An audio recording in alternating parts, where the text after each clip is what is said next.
आचार्य चाणक्य कहते हैं कि पुरुषों की अपेक्षा स्त्रियों का आहार अर्थात भोजन 2 गुना होता है तथा बुद्धि 4 गुनी, साहस 6 गुना और काम वासना 8 गुना होती है। यहाँ पर आचार्य ने स्त्री की कई विशेषताओं को उजागर किया है। भोजन की आवश्यकता स्त्री को पुरुष की अपेक्षा इसलिए ज़्यादा है क्योंकि उसे पुरुष की तुलना में शारीरिक कार्य ज़्यादा करना पड़ता है।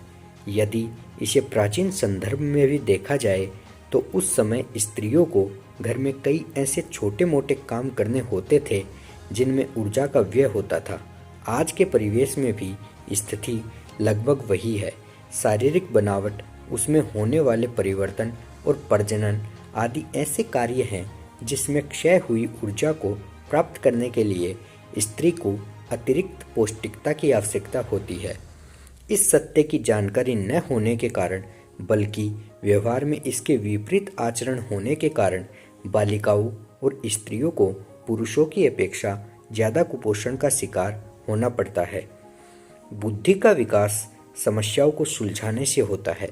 इस दृष्टि से भी स्त्रियों को परिवार के सदस्यों और उसके अलावा भी कई लोगों से व्यवहार करना पड़ता है।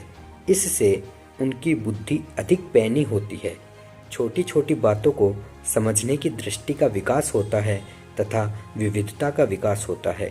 भावना के प्रधान होने के कारण स्त्री में साहस की उच्च मात्रा होना स्वाभाविक है।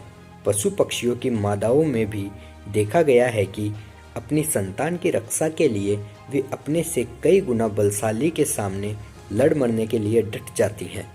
काम का 8 गुना होना पढ़ने सुनने में अटपटा लगता है, लेकिन यह संकेत करता है कि हमने काम के रूप स्वरूप को सही प्रकार से नहीं समझा है।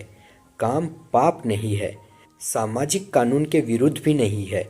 इसका होना अनैतिक या चरित्रहीन होने की पुष्टि भी नहीं करता है।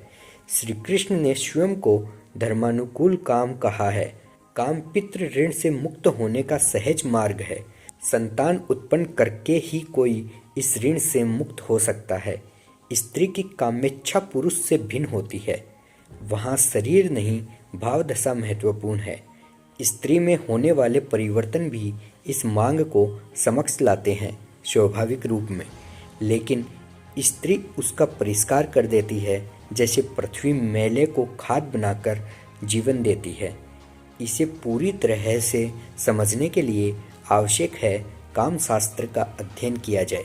कुल मिलाकर इस श्लोक द्वारा चाणक्य ने स्त्री के स्वभाव का विश्लेषण किया है।